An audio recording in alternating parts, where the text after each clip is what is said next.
How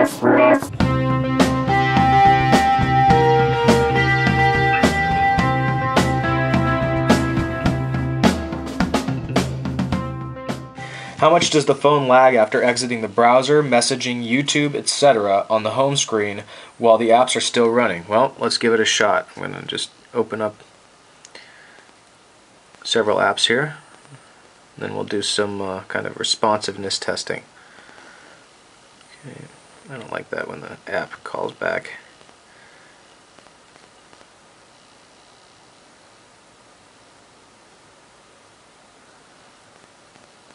So you can see it's stuttering a little bit on the application menu there, but that's while it's opening the apps. Let's get the camera open.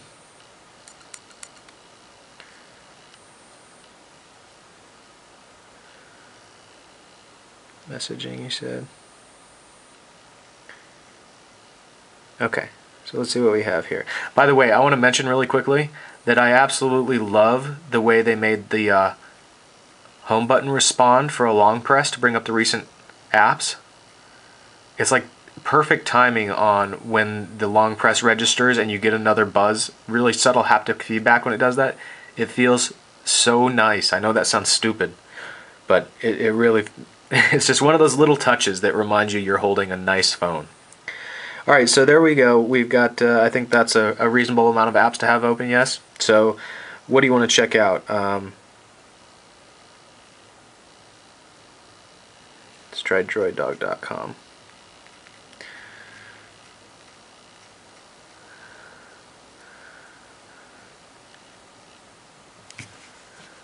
So you can see, oh, I touched the notification bar, that was the delay there. But let's just go back and forth here, because that's a good indicator of how responsive a phone is being. Let's go back home while that's loading. Bring up the application menu, just do some scrolls. Sorry if the oil from my fingers is irritating on the screen there. And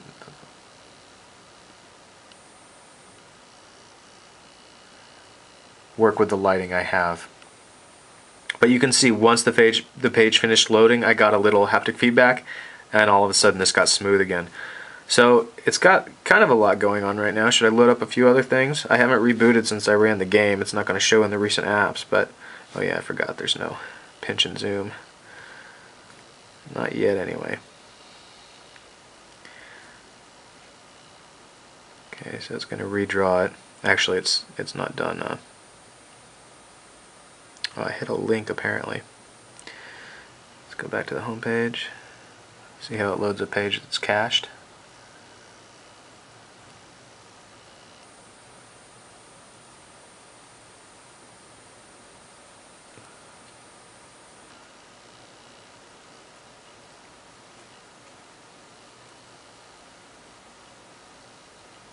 It's pretty smooth, you gotta admit. Okay, let's try playing a YouTube video. I'm not sure if it's going to continue playing after I go away. But I want to get one playing and then go back to that web page and do some scrolling. Okay. No, it stops, but you know, that's pretty great performance. Now, I didn't do real thorough testing with the moment, but I think it would have been laggier than this based on what I did experience with it. So, there you go. Can you long press images for download on the Droid? Yes. And the cool thing about this phone is that it gives you a little haptic feedback to know when you've registered a long press. What phone was it? Was it the Hero that I was doing? I had to do a reset or something. But the only way to do a long press and then download an image was to hold it and then release, then you would get the menu. Here it pops up as soon as the long press registers, which I like. That's probably an Android 2.0 thing. So, should I jump from a Storm to a Droid? I've never used Android. Another one that's just all about preference and your own circumstances. I mean, I'm not a BlackBerry person, so I would say go for the Droid. But then again, Aaron, PhoneDog_Aaron on Twitter, is a BlackBerry person, and he didn't like, at least the last time I read a review of him using the Sense keyboard. I think it was on the Sprint Hero. He didn't like it, and to me that's like the best virtual keyboard available. So, you know, people have different priorities and different tastes. He also looks at it from a business perspective. How can it be used in the workplace? How will you be able to stay in sync with colleagues in the office?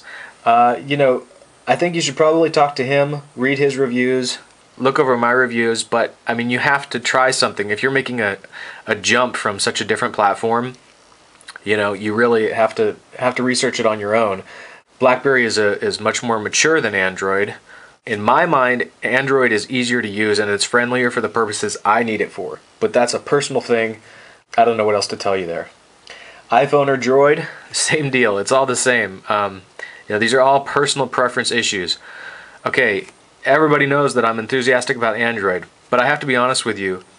Everybody's been saying, you know, over and over again, this or that phone is an iPhone killer, and it's like an issue of the little boy who cried wolf. It doesn't mean anything anymore, and people are saying a lot of stuff about the Droid versus the iPhone, and you're seeing that on the evening news right now. Personally, even though I think there have been like amazing accomplishments in Android 2.0 and with Google navigation, I think these things are taking the platform to into a whole new era. The advancements are coming quickly and they're strong, and I think Android has a huge future. I think it's a great operating system. I love it. This is what I use on a daily basis. And the new market is much better than it used to be. Better apps are coming out all the time. Are they as good as iPhone apps? Is the market as good as the Apple App Store? No. Honestly, no. That's one of a few things that I think Apple really has over Android right now. That isn't to say that Android will not advance in these areas to the point that I will think it is officially, in my mind, you know, better than iPhone for the average consumer. Because when you ask me if one phone is better than the other, I'm not thinking about just for me or just for you, because, like, you know, everybody's personal tastes are different. I have to think about just overall. For instance, if my mom is going to walk into a store and buy a phone, would I want her to get the Droid or the iPhone? The iPhone. What about a 19-year-old computer hacker who asks me? I would say Android, probably. You know, I'm probably going to catch some flack for saying that, but I mean, you know, I think if you can't admit that the iPhone is still quite a ways ahead in at least a few aspects of software and hardware, then, you know, I'm not sure you're being objective. I mean, at least you've got to admit that for certain consumers, the iPhone is far and away better than anything else out there.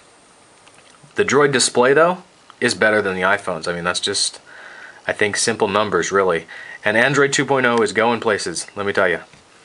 Can you change the color of the LED for different alerts? You know, I'm not aware of any way to do that. There might be some sort of hack in the pipeline. Where would that be? Let's try sound and display. I doubt it would be in there.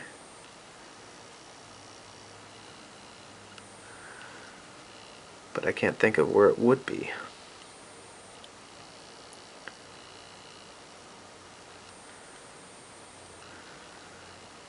Yeah, I don't think you can. But if I'm missing out on something that everybody else is aware of, I'm sure I will be made aware of that in the comments.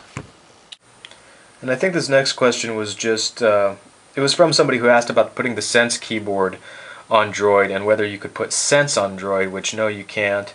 But they wanted to know if Sense was the same as Rosie, because I think they wanted to ask the same question. If not, yes, Sense is Rosie.